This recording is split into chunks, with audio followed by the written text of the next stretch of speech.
Salut, je m'appelle Emeline, je suis en P2 pharmacie. Coucou, moi je m'appelle Marie, je suis aussi en P2 en pharmacie.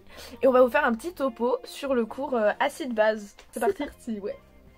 Du coup, on va commencer par vous faire un petit récap des formules que vous avez vues au début du cours. Avec moi, ce que j'utilisais, c'est je mettais ça dans un petit triangle. Et comme ça fait le M il est en haut, le petit m de la masse il est en haut, la quantité molaire elle est en bas, c'est N, fois la masse molaire, grand M. Et du coup, si vous avez besoin de trouver par exemple la masse, vous cachez sur le triangle et vous voyez qu'en dessous ça fait N fois grand M.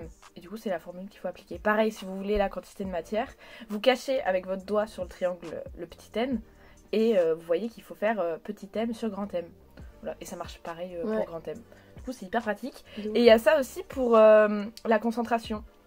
Il y a une photo normalement, vous verrez pareil le petit triangle avec petit n sur C fois V. Faut faire hyper gaffe, faut bien s'assurer de respecter les unités, que si c'est en millilitres ou en litres.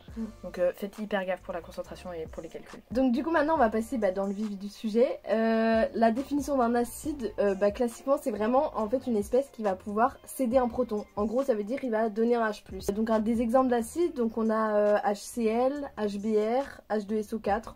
Voilà, je pense que c'est les plus courants, c'est ceux que vous rencontrerez le plus. Il faut réussir à les reconnaître.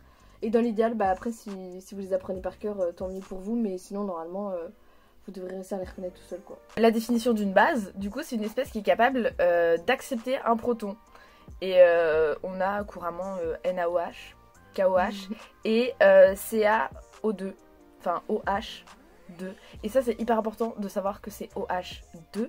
Parce que du coup ça donne 2 OH- et dans les concentrations pour calculer le pH et tout, il faudra bien savoir que c'est 2 OH-.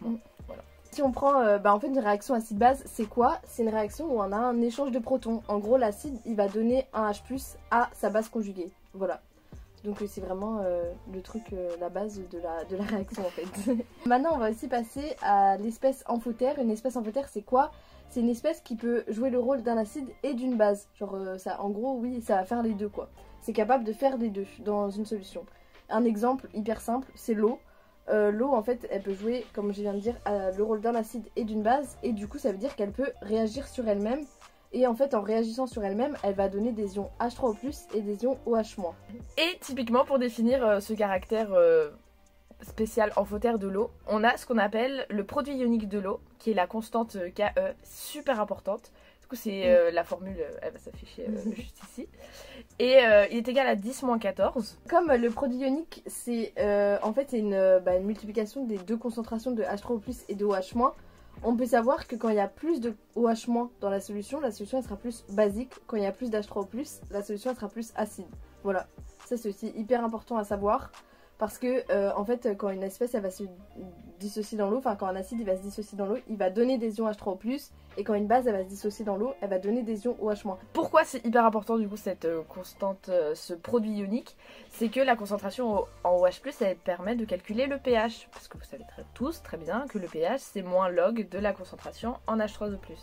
Alors dans le cours, la prof elle vous parle aussi d'un POH. Alors on n'en parle jamais, on s'en fiche. Genre vraiment, on n'a jamais vu ça dans les exercices.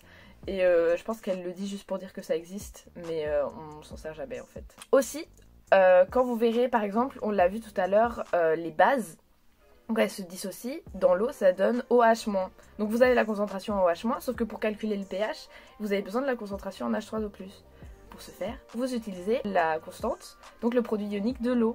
Avec la petite démonstration qui est là, juste ici. Vous verrez que le pH c'est égal à moins log de H3O+. Si vous réarrangez la formule, vous pourrez trouver que H3O+, est égal à Ke sur la concentration en H-. Et au final, vous tombez sur le pH qui est égal au pKe plus le log de la concentration en OH-. Et le pKe, c'est 14. Voilà. Du coup, des petits trucs basiques, mais c'est quand même hyper important de savoir. Quand le pH il est inférieur à 7, on dit que la solution elle est acide. Quand le pH il est égal à 7, on dit qu'une solution elle est neutre. Donc des fois on peut vous parler de pH neutre, faut savoir que c'est pH égale 7.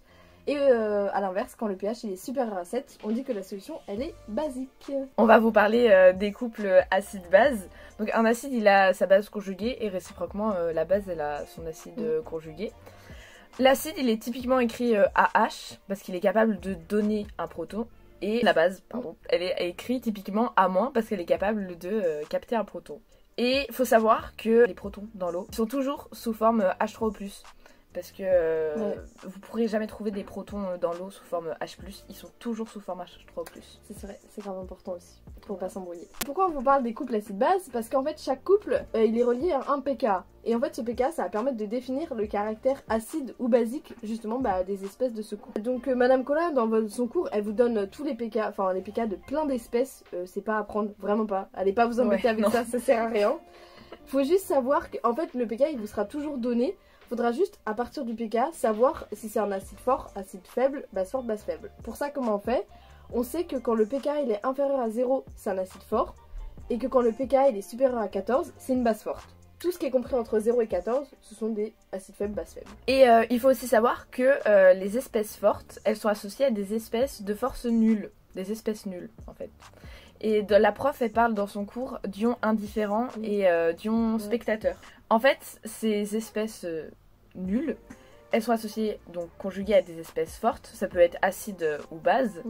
Et les acides ou les bases fortes, ils sont tellement forts que c'est eux qui vont imposer le pH dans la solution. Et leurs bases ou acides conjugués, qui sont donc de force nulle, elles vont pas pouvoir influencer le pH. C'est pour ça qu'on appelle ça des ions spectateurs ou indifférents, parce que dans le calcul du pH, ils vont pas du tout influer et on n'en prend pas du tout compte. Ouais, du coup en gros quand vous les avez genre dans vos équations, par exemple si on prend HCl, vous vous occupez pas du tout du Cl-. Le H+, c'est un acide qui est hyper fort.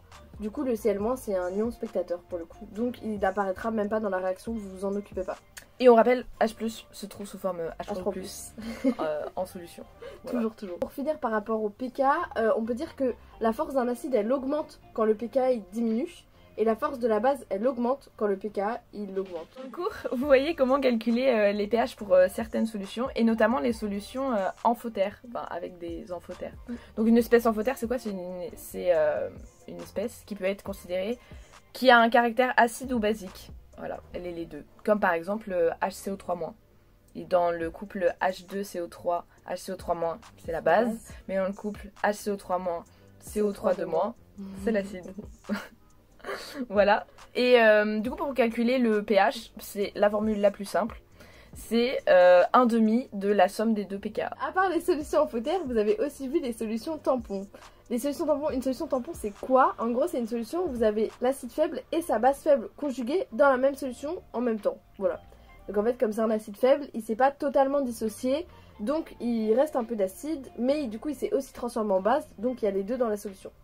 Comment on fait pour calculer le pH? Grâce à la formule qui est juste ici, là. C'est donc vous prenez le pK du couple et vous ajoutez le log de la concentration en base divisé par la concentration en acide. Juste pour vérifier que votre formule est bonne, normalement votre pH doit être compris entre 3 et 11. Voilà.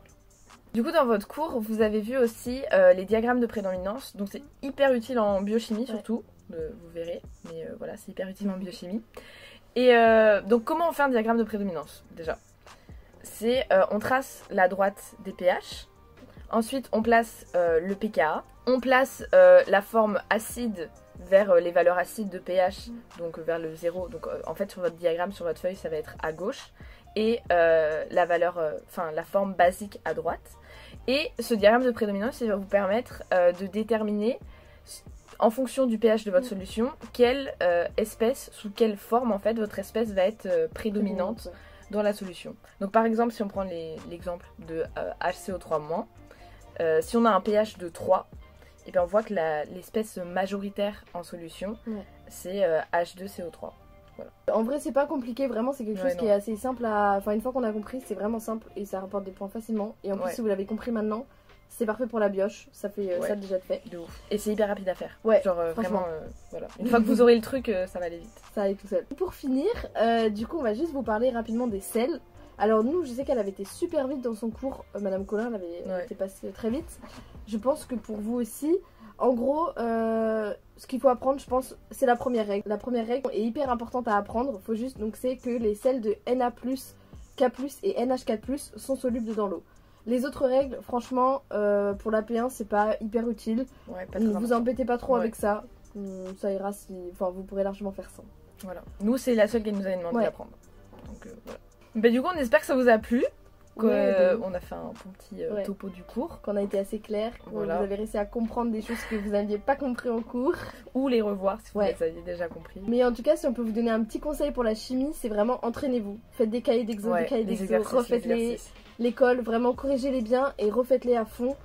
Et puis, il y a que comme ça que ça vient, la chimie, c'est toujours la même chose. Et franchement, vous allez voir qu'à force de refaire les exos, c'est toujours les mêmes questions qui reviennent. Ouais, tout le temps. Donc franchement, c'est comme ça que ça vient. Et vous inquiétez pas, ça va venir. L'entraînement. Voilà, et ça va le faire. Voilà, parfait. Voilà. Et si vous avez des questions, Ah n'hésitez oui. pas à faire remonter les questions par vos tuteurs de groupe ou Ouais. Et aux tuteurs de matière, si Ouais, c'est plus particulier, voilà. ils sont là pour y répondre. Voilà. Bon, bah, force et honneur. Ouais, On croit en vous. bon courage. Salut. Salut.